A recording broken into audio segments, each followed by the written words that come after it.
Hello everyone, my name is Crucified, and welcome to my top 5 mid laners for solo queue. Please keep in mind that this is all my personal opinion, and this does not reflect the views of anyone else. And please go check out my top 5 ADCs for solo queue. The link will be down in the description, and I'd really appreciate it if you did. Please like and subscribe if you'd like to see more of this type of video. Hope you enjoy. Coming in at number 5, we have Orianna. Orianna is an extremely safe pick. She's been picked throughout the LCS and solo queue just because she's an extremely safe pick. She can beat a lot of the top mid laners out there right now, and she also has an amazing teamfight presence. So, let's get into her pros. Her pros are the fact that she has an amazing wave clear with her ball. It's a ranged wave clear too, so that really helps. She has amazing utility with her E shield, her W slow and speed up, and her Shockwave, her ultimate. She also has a solid laning phase. I actually feel like it's one of the best ones on the list because she has the range advantage and she has a very good zoning tool with her ball. She doesn't fall off. She still does massive damage at the end of the game, and she still has all of her utility as the same as the beginning. And she's also an amazing initiator. If she can put her ball into a teammate and they engage, and then she ults, that can mean easy 3 to 5 man shockwave depending on how grouped they are. Now for her cons. She is somewhat hard to play. Her skill cap is majoritarily high because of the fact that you have to control her and her ball. Eventually you end up getting used to this, so that's a non-factor once you get used to Ori's mechanics. She requires items for massive damage. If you get behind on Orianna, you're screwed. She does have the utility, but her E and her W, they both rely on the amount of AP that you have. So your shield won't do as much, and your speed up and your slow will not do nearly as... they won't be nearly as effective. She has terrible mana sustain early, especially if you are spamming her abilities. I think you can maybe hit 3 QWs before you run out of mana at level 1, or... at level 3 or 2. And she also sometimes requires team coordination because your ball, if you use it and there's no follow-up, you almost just wasted it unless you used it to save someone. Coming in at number 4, we have Syndra. She's been placed a little higher than Orianna just because of the sole fact that she can basically carry a game solo. She has pretty decent wave clear with her QE combo, which also has a stun. She can easily 100 to 0 squishies with her DFG QE and then ult combo. That does an insane amount of damage to ADC, so you can almost take them out of the fight instantly. She has a very solid laning phase with her harass, her range, and everything like that. And she has an amazing late game. She can still 100 to 0 squishies even with a Banshees because her Q won't be the biggest damage, but it'll still be on the ground and you can stun them, DFG them, and then ult them, and they'll be at almost no health, so they'll have to go back or they'll be dead. And she has very low cooldown poke, her Q, which throws the ball on the ground. I think it's at a 5-second cooldown at level 1, but I'm not 100% sure. Now for her cons. She is somewhat hard to play just like Orianna. I actually feel like she's a little harder to play because you have to control the ball, like multiple of them. And her ult relies on... all of her other abilities rely on her Q.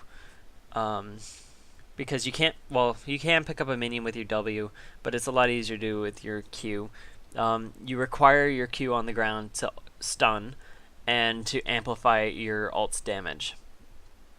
So for every ball that you have on the ground, it'll amplify your R's damage by quite a bit. I'm not sure exactly how much, but it does a lot. And she has quite bad mana sustain early. Same as Orianna. There's not much you can really do about that early except not spam. And she is also very squishy with no escapes, so be careful about overextending. Coming in at number 3, we have Ahri. She was placed up this high because she's been seeing a lot of a resurgence. Back in 4.10, you saw no Ahri in solo queue, and now she's gotten back with her small Q buff a few patches back. She has decent wave clear with her Q. Later in the game, it can eventually just one-shot the entire wave. She can also 100 to 0 squishies with her combo.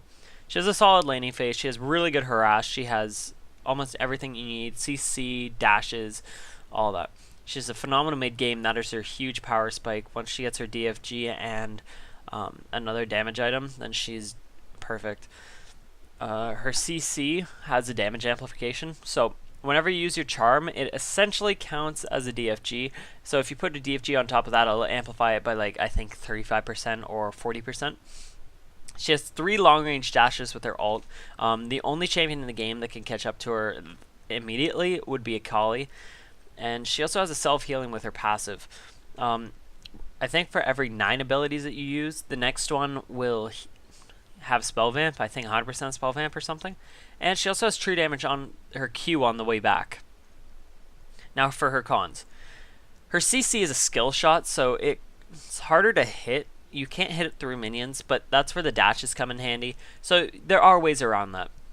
She must have damage items. You actually cannot build defensive items. Like, you won't get as much damage as you would just building pure damage, and she doesn't stay alive for that long either way, so you basically have to, you're forced to buying pure damage items and high heavy hitting damage items. She has, I don't know why I put bad mana sustain. She has alright mana sustain, as long as you're not spamming your Q like crazy. She's also very squishy and easy to lock down unless she has her ult up. And she has quite a low range. I think she has a 475. It might be 550, so it might not be that bad, but either way, I don't know. It is a fairly low range compared to a lot of other ranged mids. Coming in at number 2, and please ignore the 3 down in the bottom. I accidentally forgot to change it. So, without further ado, coming in at number 2, we have Fizz. Fizz has been one of the most powerful solo queue dominators for a while. Even before he got buffed or before he got this huge resurgence back in solo queue in the LCS, because he has this ability to become untargetable, and this thing can literally win or lose you a duel. If you time your E right, you can basically just dodge an entire combo. You can 100-0 squishies easily, like no question about it, because his Q procs on hit effects and damage over time effects and all that. He has a meh laning face. I said that really weird. He's a melee, so it doesn't work as well. I don't know why that's in pros. That should be in cons. I'm sorry. He has an amazing late game to compensate for the meh laning phase. He can easily do so much damage to tanks even. He has damage over time on his W, so it's like a mini ignite. It applies grievous wounds, so their healing won't do as much. He has a mid-range dash. This can help you catch up to people, especially if you use your E as well while you're dashing. He's very good at diving because of his untargetable ability. So you can Q in, jump back, and jump out of tower range. And his ult, I find, is actually super strong because he has a slow and a knock-up with it. Like whenever he throws it, it's a slow, and as soon as Earth or the shark comes up, it's a knock-up. The only cons that he has is that he needs to have items. His Lichbane is his power spike. Some people may argue that his Sheen and Double Dorans is, but I personally think that the Lichbane is. He's pretty useless if he can't 100-0 someone because of the fact that he is unable to have sustained damage. He's also very squishy, so if he gets caught, he's done. And he's melee, so he has to get in close. And coming in at number 1, this should not be a surprise to anyone. It's Zed. Zed is easily one of the most strongest mid laners out there right now. He has multiple escapes, so you can R and you'll have a shadow, you can W and you'll have a shadow, so like you can just teleport back and forth to each one. It's crazy. You can 100-0 squishies within like 0.5 of a second once you get your items. He has a really good laning phase because he has his ranged poke. He can farm at a range if he needs to. And he also has a really good late game. Like, Zed doesn't do bad at all during any phase of the game. He has the range poke, which I mentioned before. He's a phenomenal duelist and split pusher. If he's on your team, he's more useful in a split pushing situation than he is in a team fight generally, unless he is super fed and he can 1v3. He can get out of fights just as fast as he can get in. So if you ult in, do a bunch of damage, and then press R again, you will be back to where you started. And you can also use your W to get out. And he also has no mana. His mana is replaced by energy. I mean, Granted, his energy does go down faster than mana would, but it does regenerate faster too.